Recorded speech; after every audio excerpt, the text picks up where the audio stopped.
মূরতি প্রেমের মূরতি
ভালোবাসা এই যদি সংজ্ঞা দিতে চাই বলো প্রীতি প্রেম ভালোবাসা কাউকে বলে বোঝানো যায়, কাউকে ওজন করিয়ে দেখানো যাবে, কাউকে পরিমাণ করিয়ে দেখানো যাবে? সব বলছে না প্রেম প্রীতি ভালোবাসা আকার নেই, আয়তন নেই, ওজন নেই, এটা বলি তো।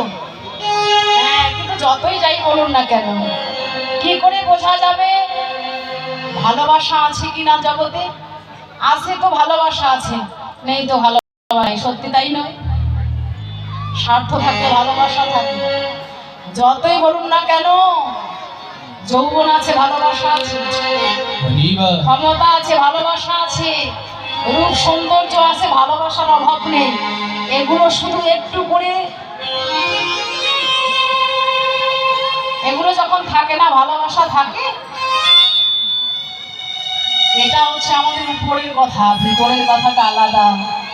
কিন্তু আজকে মহাপ্রভু দেখো জগৎ সংসারের জীবকে বুঝিয়ে দিতে এলো, মূরতি ধারণ করলো। গো আমি মূরতিতে এলাম কেন? তোমাদের যে কুরতি আছে, আমাদের মধ্যে যে রতি বা প্রেম আছে, এটা কিন্তু বাবা কুপ্রেম। কেন? এই তো পথে মহাজন বললে দিল যে কলির জীবের কুরতি নাশ করতে তিনি মূরতি ধারণ করলেন। তাহলে আমাদের যে রতি বা প্রেম আছে, এটা হচ্ছে কুপ্রেম, খারাপ প্রেম। কেন? আত্ম ইন্দ্রিয় প্রীতি বাঞ্ছা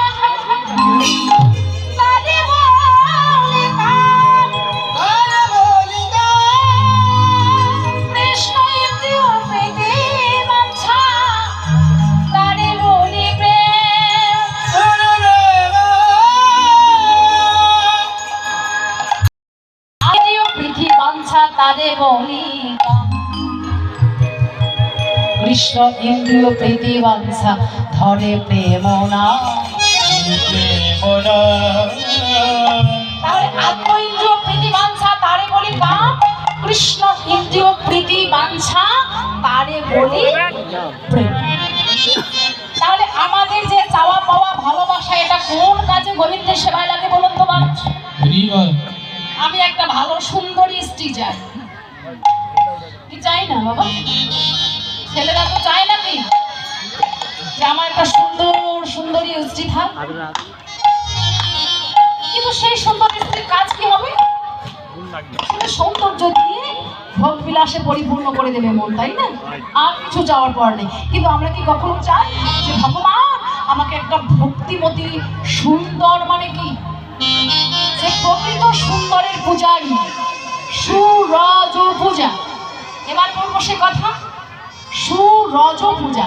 সু মানে ভালো, রজ মানে আরাধনার বস্তু। এবার ভাবুন সুরজ পূজা কেন বলেছে, কেন করছেন? যে সেই সময়টাও বলে দিয়েছে সূর্য পূজা কখন হয়েছে? মধ্যাহ্নকালে। কোন মধ্যাহ্নকালে? বলছে যা আছে বিশ্ব ব্রহ্মাণ্ডে তা আছে আমাদের ক্ষুদ্র ভাবে। এই জগতে যেমন 3টি কাল আছে, আমাদের দেহ 3টি কাল আছে। আমাদের এই মধ্যাহ্ন সময়ে সূরজ পূজা করতে হবে। কখন? যে যৌবন প্রাপ্ত হওয়ার প্রারম্ভে। আপন ভজন কথা না বলিব যথা তথা, আপন আপনি হইও সাবধান। বুঝতে হবে যে আমরা যৌবন প্রাপ্ত হওয়ার প্রারম্ভে সুন্দর রমণীকে আশ্রয় করে আমাদের এই দেহ মনটা, এটা কিন্তু ভজনের দেহ। ভোগের দেহ নয়। আমরা যদি বানিয়ে ফেলি তাহলে করার তো কিছু নেই, কিন্তু এই দেহটা ভজনের দেহ। তাহলে সুন্দর রমণীকে হ্যাঁ আশ্রয় করে যদি আমরা যৌবনকালে তার স্মরণ ভজনে আমাদের দেহ মনটা সঁপে দিতে পারি, তবেই নিতাই গৌর হরি বল বলে আমাদের হয়ে যায়।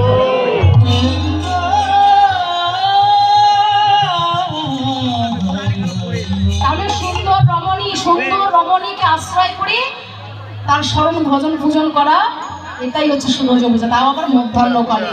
কেন মধ্যাহ্নকাল? কেন মানে যৌবনকাল। মধ্যাহ্নকাল দেখবে আজকে দেখো এত শীত বাবা, ও মায়েরা আজকে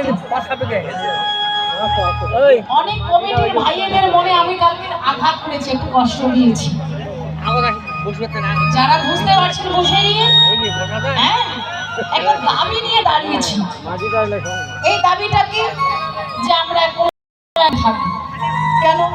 ঠান্ডার দিন একটু কাঁথা লাগে, একটু বালিশ লাগে, লাগে কি না? একটু ও দিদি একটু আলু ভাজি করিয়েন তো, ও দিদি একটু শাক বানাইন তো। মানে এই যে আবদার, আরে যে বাড়িতে দিদি নেই দাদা নেই সে বাড়িতে কি শ্মশান, তাই না? তাহলে আবদার কেন? একটু ভালোবাসা চাওয়া পাওয়ার মধ্যে পরিপূর্ণতা থাকে, তাই সার্থকতা থাকে। তাই তো যা হোক, অনেকে কষ্ট পেয়েছেন, ক্ষমা প্রার্থনা করছি। যেখানে আছি ভালো আছি। এখন এই যে বাড়িতে আছি, ভালো মন্দ খাওয়াচ্ছে, আবার কাঁথা দিয়েছে, বালিশ দিয়েছে, সুন্দর বিছানা করে দিয়েছে, আবার এখান থেকে পাঁপড় ভাজি নিয়ে গিয়ে খাওয়ালো, তারপর দুপুরে আলু ভাজি করবো দিদি, তারপরে বললো যে রাতে শাক হবে। বাবা, এই যে কত কিছু গল্প গুজব হচ্ছে, এটা কিসের জন্য বাবা? একটা টান, একটা ভালোবাসা, একটা মায়া। এটা কেন বললাম? আস্তে এদিকে মায়েরা শুনছেন আমার কথা? পিছনে গল্প হচ্ছে তো। এখন ভাবুন আমি কথাটা কেন বলছি, যে আমরা যে বাড়িতে আছি এত ঠান্ডার মধ্যে এত পোশাক আশাক নিলাম, কিন্তু যেই দুপুর হয়েছে ওরে বাবা সে কি রোদের তাপ, যেন একটা ফ্যান হলে ভালো হতো। তার মানে দিনের মধ্যাহ্ন সময়টাতে একটু তাপ বেশি হয়ে যায়, তাতে সবারই অসুবিধা হয়, তাই না? আবার এটাকে তখন কি করতে হবে, কিভাবে ভালো থাকবো সেটা চিন্তা করতে হবে। ঠিক তেমনি করে আমাদের যখন যৌবন কাল আসে, কামের তাড়নায়, ইন্দ্রিয়ের তাড়নায়, আমাদের এই যৌবনের তাড়নায় আমরা কিন্তু মন্দ পথে ধাবিত হই, তাই না? মন্দ পথে ধাবিত হই, ভালো মন্দ জানি বুঝি কিন্তু মানতে পারি না, বিচার করার সময় থাকে না, ব্যাস সর্বনাশ। তাই বলেছি, এ ভরা যৌবনে যদি কৃষ্ণ ভজন না হয়, পাইয়া মনুষ্য জনম বৃথা বনে যায়, বৃথা বই যায়। এবার বুঝতে পারো না, যৌবন কালে যদি কেউ বাদ দিতে পারে, কামনা বাসনায় আগুন দিতে পারে, যদি নিজেকে নিয়ন্ত্রণ করতে পারে, কোনো সদ্গুরু চরণ আশ্রয় করতে পারে, ব্রহ্মচর্য পালন করে কোনো মন্দির বা মঠে নিজের জীবনটাকে, যৌবনটাকে তার চরণে সঁপে দিতে পারে, সেই হচ্ছে প্রকৃতপক্ষে মানুষের মতো মানুষ। সেই হচ্ছে এই দেহ মন প্রাণ জীবন যৌবন সঁপে দিয়ে আমার গোবিন্দের সেবার দাস। তাই বল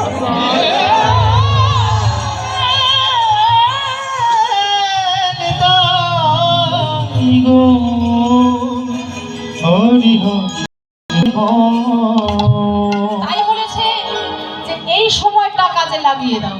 এখন তাই হয়ে গেল, আমাদের যে চাওয়া পাওয়া, আমার লোক লালসা কামনা বাসনা, এটা তো কোনো গোবিন্দর সেবায় লাগে না। আমি ভালো চিপে আমি ভোগ করছি, আমি ঐশ্বর্য লাভ করে আমার মান সম্মান বাড়াচ্ছি, আমি একটা ভালো বাড়ি করেছি, সেখানে আমি সুখ ভোগ করছি, কিন্তু আমার গোবিন্দের জন্য কি করলাম? আমার ভগবানের জন্য কি হলো? তাহলে এটাকে কি করে আমি প্রেম বলতে পারি? তাই এটাকে বলা হলো শাস্ত্রে কাম। আমি ভালো থাকবো, আমি ভালো খাবো, আমি ভালো শাড়ি পরবো, গহনা পরবো, আমি ভালো সম্মান পাবো, আমার নাম হবে, এই তো। তাহলে এটা কোনোদিন প্রেম হতে পারে না, এটা হচ্ছে কাম, এটা হচ্ছে কুপ্রেম আমাদের। তাই সুপ্রেম অর্থাৎ কুপ্রেমকে নাশ করিয়ে, মানে এই কুপ্রেমকে, কুরতিকে নাশ করিয়ে সুরতি অর্থাৎ সুপ্রেম অর্থাৎ প্রেম শুধু, তাতেই বোঝা যাবে, তাই না? এই প্রেম প্রতিষ্ঠা করানোর জন্য আমার ভগবান নদিয়ার মাঝে মূরতি ধারণ করলেন। তাহলে মূরতি ধারণ করে কি করে কুপ্রেম নাশ করবে? হরি নাম আর প্রেম দিয়ে, হরি নাম আর প্রেম দিয়ে। তাহলে হরি নাম দিয়ে কি করে কুরতি নাশ হয় মা, এবার বলুন। হরি নাম দিয়ে নাশ হবে? তাহলে এখানে প্রমাণ একটা দিয়ে দিচ্ছে। একদিন আমার মহাপ্রভু হরি নাম করছে পথে পথে, এবার কিন্তু মহাপ্রভু দেখো যখন হরি নাম করে, আগে কি করেছে দেখবেন নেচেছে, তাই না? হরিনাম কোন বড় তাল নিয়ে যে আমার প্রভুরা নাচে, এমনি কিন্তু নাচে না। কেন? আমরা মনুষ্য জীব বড় চঞ্চল। আরে যেখানে দেখবেন একটু নাচ গানের আসর